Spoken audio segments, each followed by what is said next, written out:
Row 2 from the first, second row. 1, 2, 3, 4 people in. Yes. Right in the middle there. Yeah, there I am. You look like a sort of Olympian athlete.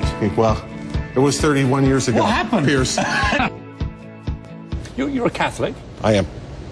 When I interviewed Mitt Romney, he made, which I thought was quite a surprising statement, that he intended to divorce all matters of his faith from his political life. And I figured that he did this because he sees being a Mormon as a potential weakness to the electorate. Do you see that you can do that? Can you divorce being a Catholic with all that that means and all that you stand for as a Catholic, and I'm a Catholic, from running for high office? Well, I think that you have to understand that we are not a religious democracy.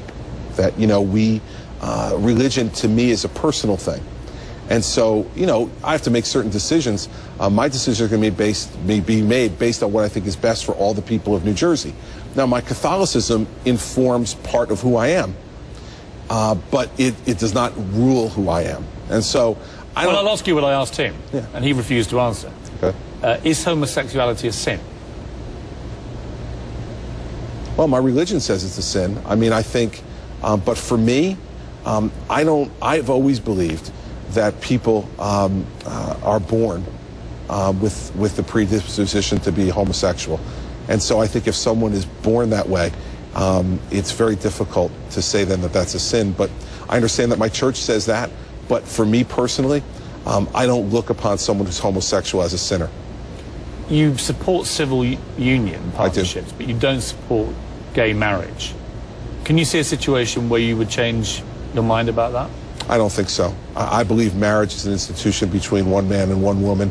I think it's special and unique in society. And I think we can have civil unions that can help to give the same type of legal rights to same-sex couples that marriage gives them. But I just think marriage has a special connotation, and I couldn't see myself my mind on that. But I am in favor of making sure that homosexual couples have the same type of legal rights that heterosexual couples have.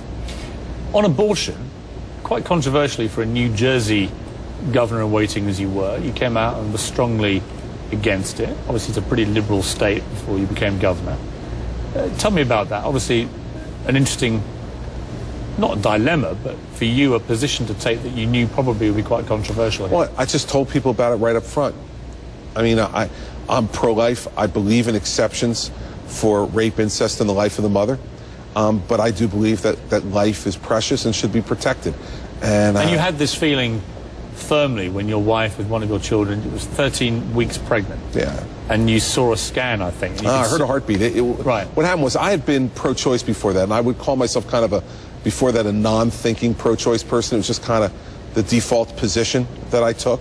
And then when my wife was pregnant with our daughter, Sarah, who's now 15, we happened to go to one of the prenatal visits at 13 weeks. And they put the Doppler on my wife's abdomen, who didn't look at all pregnant at that point visibly. And we heard this incredibly strong heartbeat. And I remember we came separately. She came from her job, I came from mine. We went back to work.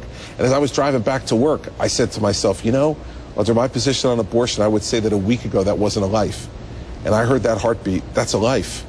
And it led to me having a real reflection on my position. And when I took time to reflect on it, I just said, you know what, I'm not comfortable with that anymore. That was back in 1995, and I've been pro-life ever since. Part of the thing of being a Catholic is you confess to sins.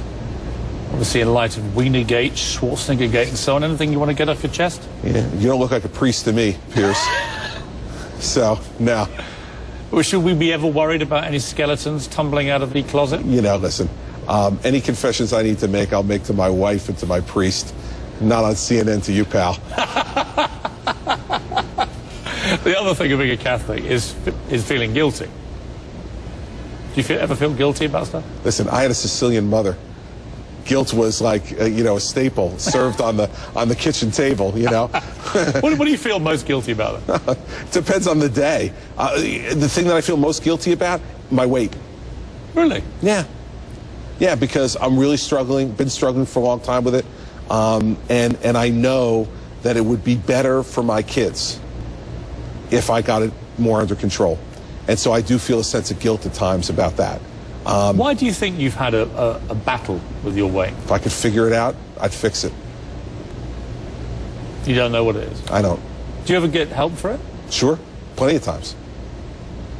Where do you fall down in terms of dealing with it? I eat too much. I mean, it's not a complicated thing. And you know, it's one of those things, everybody has faults. Is it the one jibe about you that really stings?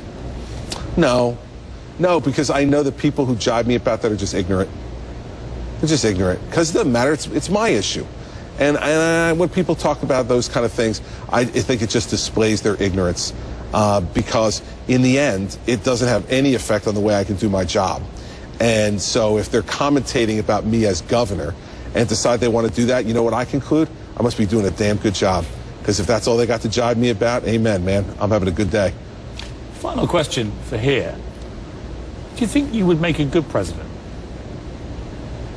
You know, my wife was asked this question. And she said yes. I'll leave it at that. Governor, we're now going to leave the gym, which I'm sure you'll be quite relieved about, and we're going to go to a few other interesting locations in the life of Chris Christie. Excellent.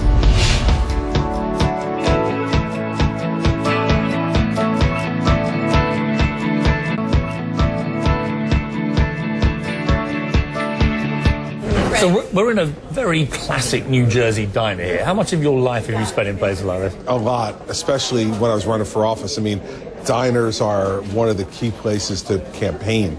New Jerseyans spend a lot of time in diners. And for this is the diner of my youth. I mean, you know, this is the place. When you come here, what do you get out of it, other than nice food and coffee? It was a place to socialize for teenagers. A place where we could come, we could buy some food that was affordable and was good, and that we could have fun. And they didn't kick us out. I couldn't help but noticing a sort of frisson of excitement when you came in, Governor. I mean, you're popular with the locals. Well, listen, this is my hometown. I mean, the most famous New Jersey celebrity is probably Bruce Springsteen. Yes. Who has given you a few whacks. Yeah, he has. How do you feel about that? It's okay. Is that the New Jersey way? I think it is. And it's no surprise to me because Bruce is a liberal and, you know, he and I have different political philosophies. But I've been to 125 of his shows, so, you know, I love him. I love his music, and I love the way he performs. And what's your favorite song? Born to Run? No, Thunder Road. Thunder Road. You see what I did there? Yeah. Born to Run? Yes, I saw it. I went right back over to Thunder Road, Piers. Thunder Road is my favorite. It's my favorite. But yes, listen, and you know, I grew up as Bruce was becoming prominent. You know, my high school years were the Born to Run years, the Darkness on the Edge of Town years. I would imagine that he, like you, like everyone I've met in New Jersey, straight talkers, no you know, they call it as they see it. Yeah. Not going to suffer fools. Nope. That's the kind of vibe I get here. It is, and that's the vibe of the state. I mean, folks here are tough and they're edgy, but they're really got big hearts. And so they're willing to welcome you in, but don't cross them. The other thing New Jersey hates is phonies. And we can smell them from a mile away. Why are you looking at me like that? You know, we're still evaluating you, Chris. We're still evaluating you. You're trending positively. We're still evaluating you. A lot of people say that in American politics, because of the scale of the country, what you do statewide doesn't be the same as what you would do on a national level. I think philosophically on those kind of big, broad issues, for me, I would bring the same approach and the same ideas to a higher job that I would to this one. But where it gets a little trickier is there might be certain things that I would be in favor of doing as a governor, whereas a president, I might back off a little bit because I think it's the right of the states to do certain things. I mean, I would imagine that you would run America rather like they run this diner. You want to make it as an attractive place as possible for people to come and invest in, spend their money. But in terms of the business end of the operation, keep costs to an absolute minimum, provide quality, you know, make sure you have good, reliable, loyal staff. Yep. And in the end, feel that you're providing a snapshot of what America should be about. Absolutely. I couldn't agree with you more. That's what you try to do. And I don't think it's very complex. I think sometimes we try to make things too complex. And that's why Ronald Reagan was such a popular American president with the American people.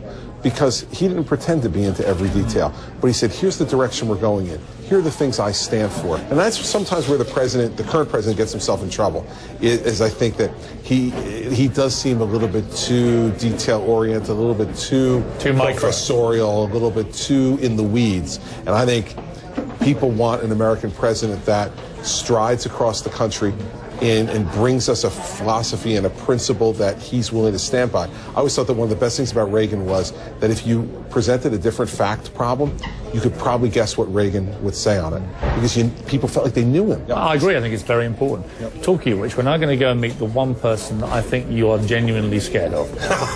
Your wife. There is no question. Real fear.